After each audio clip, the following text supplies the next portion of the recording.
Hello everyone and welcome back to another episode of my Out of the Park Baseball 21 series with the Detroit Tigers. Now usually we begin this episode of the season, really the second episode of each kind of regular season that I go over in the series with the international amateurs. However, in this video, really in this game, I've noticed that the international amateurs really aren't anything. Like, there are hardly any good international amateurs, and really hardly any that are worth like the $5 million tag that you have to pay for them. So there just literally weren't any guys that are even worth like a look at all. So I just decided to not include that and not waste your time. But we're here on the day that the All-Star teams have been announced. But first, quick show you a little update standings, 44 and 53.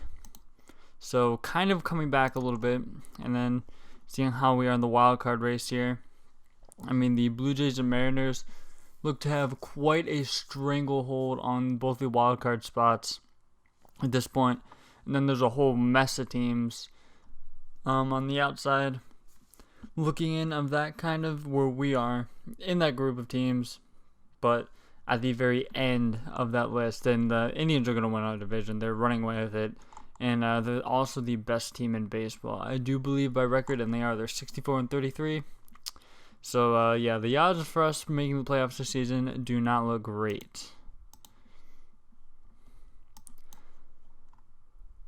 But we're going to go ahead anyway and take a look at the All-Star rosters here.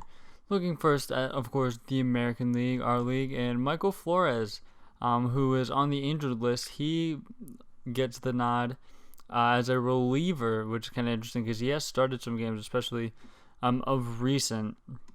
But he gets in as a reliever. He's the only reliever from our team, which is interesting, especially considering guys like Jimenez that we have.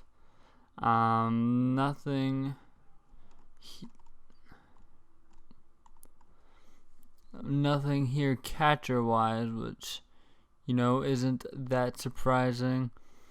Jordan Walker, he makes it. Not a starter. I don't think he's ever started started the All-Star game. But he is, of course, one of the best players in the league pretty much every season. So, lots of shortstops there. Wow. Steven Paolini, he makes it as a left fielder. Very cool to see that. Wow, he's 4.5-star player at this point. His season just keeps getting better, honestly. He's slugging .580 now, which is insane. His WRC plus bumped up by like 20. He is having quite the season, indeed. So that's pretty crazy. And then gonna also look at the futures rosters. Let's just include that now. So we're gonna go ahead and look at that for the American League, and I do not see. I do see someone. Tony Mojica. He is on the futures team. He is just in the rookie league, and he was just a scouting discovery. But he does look pretty good. A good corner bat. And Jesse Bullard, a guy who I showed in the last video that we're kind of testing on a right field a little bit, since he has some okay defensive ratings. Of course, we don't really have a spot for him at third with Walker, but I definitely do have a spot and a corner outfield spot for him, maybe, if he can prove that he can handle the position. So that's definitely something to go ahead and look out for. So, of course, basically in this video, we're going to be making a lot of team decisions. Going to be, really making, see who we're going to sell. Most likely because I really doubt that we'd buy it on, because we're not going to be contending. So I'm just going to go ahead and we're going to kind of get through the month a little more and then start making some moves. Alright, so we're now, we've moved on to July 25th, and we've actually been playing really well. In that time, we're 18 games back of the Indians. 7-3 in the last 10, 50 and 54. We moved in the second place in the division. And basically, we've hopped a bunch of teams, in that jumble of teams. And the jumble of teams definitely got smaller as us, the Orioles, Rays, Royals also kind of in it. Rangers and Angels falling out of it a little bit. And the Blue Jays overtook the Yankees for the American League East Division lead. So Mariners and Yankees there in for the wild card right now. And we really have some tough decisions to make regarding our team. Speaking of our team, we're going to definitely go ahead and take a look at the guys we have. So we, of course, don't really have a shortstop, although C.J. Abrams is moonlighting there kind of. Even though he is a shortstop, but he's not very good defensively. But he's been fine there, actually. He's been hitting well, which, of course, is very good for us. Basabe is starting to come around a little bit. His slugging percentage is like 410. OPS 750. So kind of getting back to the league average a little bit. Parker Meadows is still just awful. Tommy Pham is also not doing well as DH. Though I think we're going to try to give him some more ABs there. And yeah, Blaze Jordan is just not performing well at all. I don't know what I'm going to do about him. And then pitching, this is really where changes I think are going to be made. So Camarada, his FIP is in the high 5s. I think we're definitely going to go ahead and look to see if we can move him. And then Mize is also going to be the other main guy. I'm going to go ahead and quick look at the salaries to see kind of who we would want to move. Montoya, he's got a player option next year. So we could possibly move him. Cameron Wentz, those guys could definitely be moved. Probably not Basabe.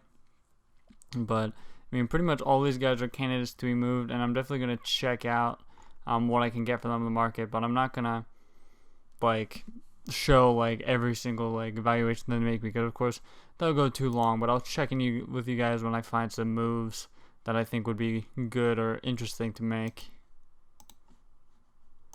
Alright, so the first trade that I found here actually involves 2 players that I've really talked about and what they could possibly be moved. Mize, of course, he's in the last year of team control, making $60 million this year, and of course, he just really hasn't been that good. His ERA plus is 1.14. I mean, he's a decent starting pitcher to have, but I just don't know if I'm comfortable paying him what he's going to want on the open market. I mean, he is going to be 30. He's had a lot of injury problems in the past. I mean, I just don't know if I'm ready to make that kind of commitment to him, and I think we can get a package that I think is very suitable. And then the other guy is Joey Camarada. I mean, he's really 26 at this point, still in his first major league season. I mean, he's been okay. I mean, he doesn't strike out a ton of guys.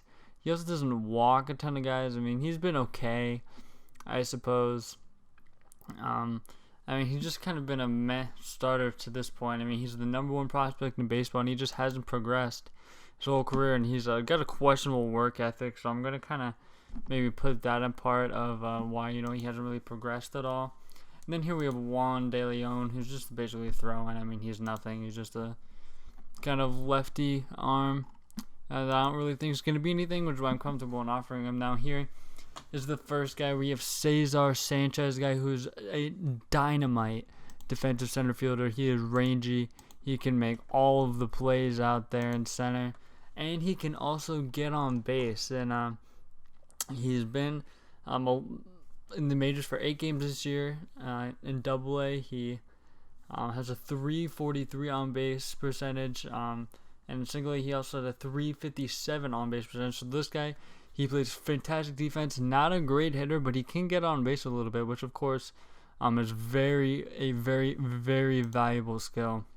But this is far from of course, the end of the package in this deal. Now, the next guy here is Tyler Chadwick, who is kind of an interesting guy. He has 3+ pitches, very good fastball and curveball, good sinker as well. Also has a changeup. Great stuff, great movement, kind of a little bit shaky control maybe. He does have enough stamina to be a starter. He's 24. He's got great potential. He's kind of had 2 years, it looks like, where he has not been great in both years, but I think that he looks like a great guy to bring in. And he doesn't have, as bad of a personality as Camerata, so I have, confidence that he could, probably develop a little bit more. He already is farther along than him anyway.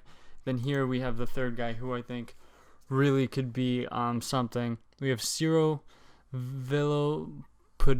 I don't even know how to say this name. This is definitely going to be challenging if he is with us for a while, as I expect him to be.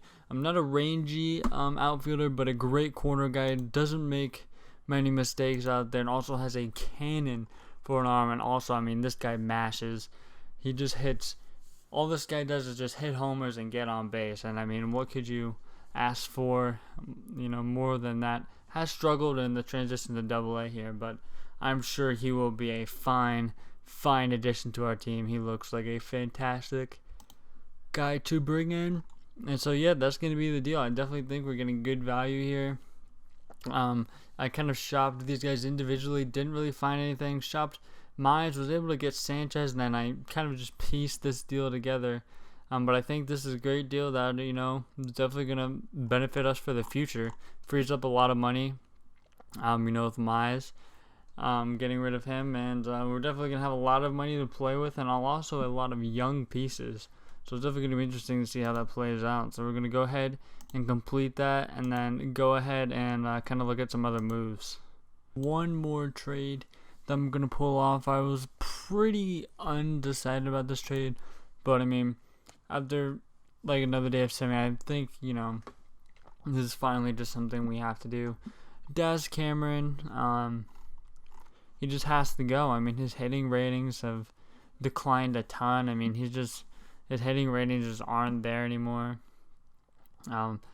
He's slashing 234, 306, 358, an abysmal offensive season, the worst of his career by far. And the weird thing is he can't really play center field anymore either. Okay, he can't. He definitely still can. He's just average, and an average center fielder that defensively that can't hit is not ideal. And Cameron, he had a few decent years with the bat there. Was able to provide some good defense for us in those years, but I just think it's really just time to move on, because he's just not performing, and he's gonna be wanting like $9 million next year. And as a small market team, I just don't think we can afford that. And then we're just gonna be basically getting Brian Garcia, who he's making like $2 million. He's just throwing kind of reliever. I do really like his ratings though, and he has pitched pretty well in the minor leagues. And oh wow, he's a former Tiger. I'm an idiot. He was with us at the beginning of the series. He was kind of just a guy floating back and forth between the minors. And we're gonna take him back, and we're also going to take Jeremy Rivas from them. He's basically just an infielder who can basically play wherever in the infield, and also gets on base a ton. So definitely kind of intrigued a little bit by those stats, especially his on base numbers. Figured, hey, what the heck? He's a prospect who could maybe contribute something to the major league club in the future. We get an extra reliever, just because why not? See if they can actually eat any money on this, and it looks like they will. So 75, can we get them to eat the whole thing? They do. Sweet, so that improves our money quite a bit. And then, of course, we won't be paying Cameron next year, so we're saving that money as well. And we can use that, of course, for anything we want. And, yeah, the fans definitely not liking us getting rid of Cameron and Mize. They hate it, actually. But that actually opens up room for Cesar Sanchez, I believe. Yeah, he's going to come in. He's going to play center field for us, hopefully every day. If not, we're definitely going to do something with Meadows so that he's not taking up time. And yeah, Sanchez is playing most of the time, so that looks good. And yeah, Sanchez sliding in there in the 9th spot in center field, which is good. And then I don't think I want to make any other moves, and I really don't think there are any other moves to make that I can think of, at least. I'm going to take one more look at kind of salaries. What we're looking at. We're looking with quite a bit of money to play with. Wentz is making $7 million next year. I definitely want to bring him back on that kind of deal, just because I don't think we'd be able to find similar value out on the market, depending on what starting pitching is looking like. And yeah, Musgrove. I wonder. Actually, I think I'm gonna shop Musgrove, and then we'll kind of go from there. I don't want to shop our big relievers, especially Montoya, because I think he has a player option, but he's still under team control for 2 more years, even if he doesn't accept the option. So I think that'll be something that's fine. But Musgrove is definitely a guy who's not on a big contract, so maybe we could get something for him. Findings. Oh, maybe not. I was about to say my findings from the Musgrove search were not successful, but Simeon Woods Richardson might be the guy we go with, just because he's